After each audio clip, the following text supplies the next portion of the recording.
दोस्तों, तो कैसे आप लोग। आशा करता हूँ कि मैं आप लोग अच्छे होंगे। तो आज के वीडियो में हम आप लोगों को कल के वीडियो में हमने बताया था, कल के वीडियो में मैंने आप लोगों को बताया था कि वर्ग की परिमाप, वर्ग का एरिया, वर्ग होता कैसा है, इसके कोण कितने डिग्री के होते हैं, इसका भुजा कितना बड़ा होता है, कौन सी भुजा किसके बराबर होता है, ये सारी चीज मैंने आपको कल के वीडियो में बताया था। आज के वीडियो में मैं ट्रेंगल, आयत, ट्रेंगल, रेक्टेंगल और स्क्वायर को सारे को रिपीट कर देता हूं कि कौन कैसा होता है।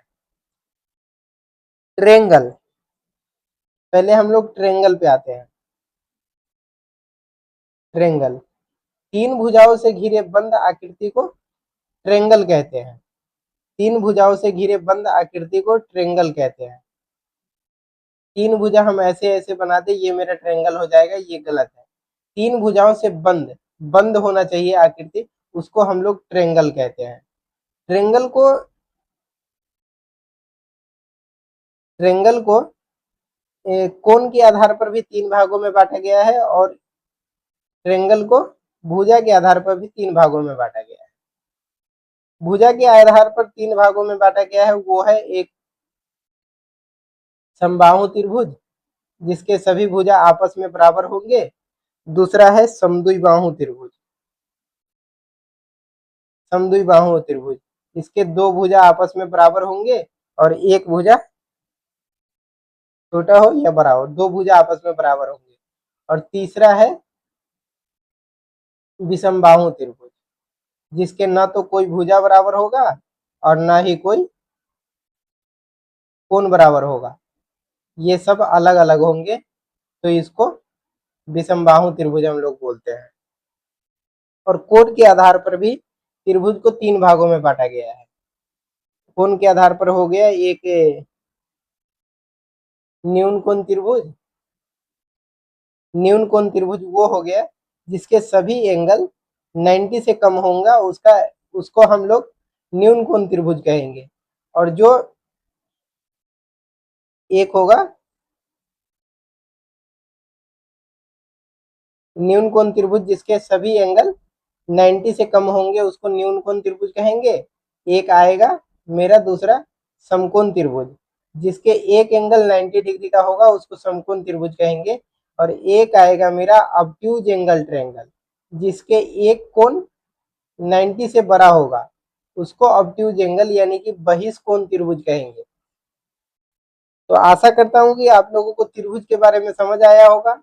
अब हम लोग आते हैं रेक्टेंगल पे, आयत पे। हम लोग आते हैं आयत पे, रेक्टेंगल पे।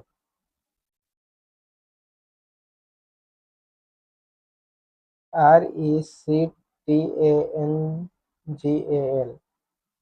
अब हम लोग आते हैं रेक्टेंगल पे। रेक्टेंगल कहते किसको है, पहले हम लोग आते हैं रेक्टेंगल कहते किसको है। तो रेक्टेंगल हम लोग कहते हैं चार भुजाओं से घिरे बंद आकृति को हम लोग रेक्टेंगल कहते हैं। चार भुजाओं से घिरे बंद आकृति को रेक्टेंगल कहते हैं। इसके ये दो भुजा आपस में बराबर होंगे। ये दो भुजा आपस में बराबर होगा, ये इसके बराबर होगा, ये इसके बराबर होगा। और ये दोनों भुजा आपस में पैरेलल भी होंगे। ये दोनों भुजा आपस में पैरेलल भी होंगे। इसके कोण 90 डिग्री के होंगे। सभी कोण इसके 90 डिग्री के होंगे।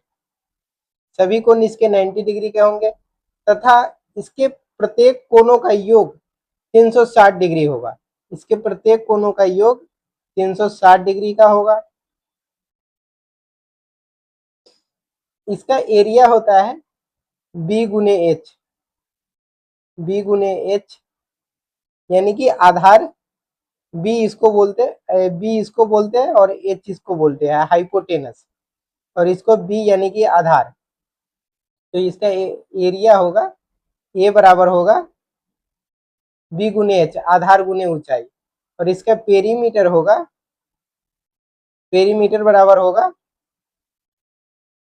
2 इंटू एल प्लस बी। इसका पेरीमीटर होगा 2 into L plus B.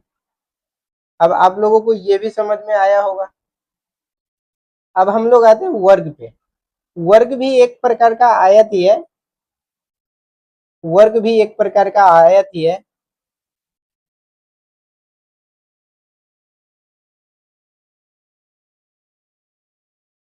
Square,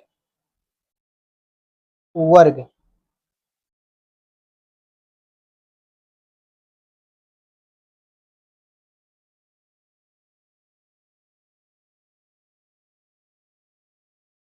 वर्ग, ए बी सी डी। हम लोग नामाकरण कहीं से भी कर सकते हैं, किसी भी कोना से नामाकरण कर सकते हैं। इसके भी प्रत्येक कोण 90 डिग्री के होंगे, प्रत्येक कोण 90 डिग्री के होंगे, प्रत्येक भुजा आपस में बराबर होगी। और इसका भी डिफिनेशन वही है, चार भुजाओं से घिरे बंद आकृति को हम लोग स्क्वायर कहते हैं। चार भुजा है और चार भुजा से बंद आकृति है, इसको भी हम लोग चार भुजाओं से घिरे बंद आकृति को वर्ग कहते हैं। और इसके भी सभी कोणों का योग 360 डिग्री होगा, इसके भी सभी कोणों का योग 360 डिग्री होगा। इसका एरिया बराबर होगा, एरिया बराबर होगा भुजा स्क्वायर, भुजा स्क्वायर। और पेरीमीटर इसका होगा 4 गुने 1 भुजा, 4 गुने 1 भुजा। अब हमने आपको ट्रेंगल, रेक्टेंगल और स्क्वायर को रिपीट कर दिया सारी को, आपको फिर से एक बार याद आ गया होगा। अब अगले वीडियो में हम लेकर के आ रहे हैं कि रेखा किसको कहते हैं, रेखा होता कैसा है, कौन सी रेखा, रेखा को कितने भागों में बांटा गया है, वो सारी बातें हम आपको कल के वीडियो में बताएंगे। अगर ये वीडियो हमारा अच्छा लगा हो तो लाइक एंड सब्सक्राइब जरूर करें। धन्यवाद।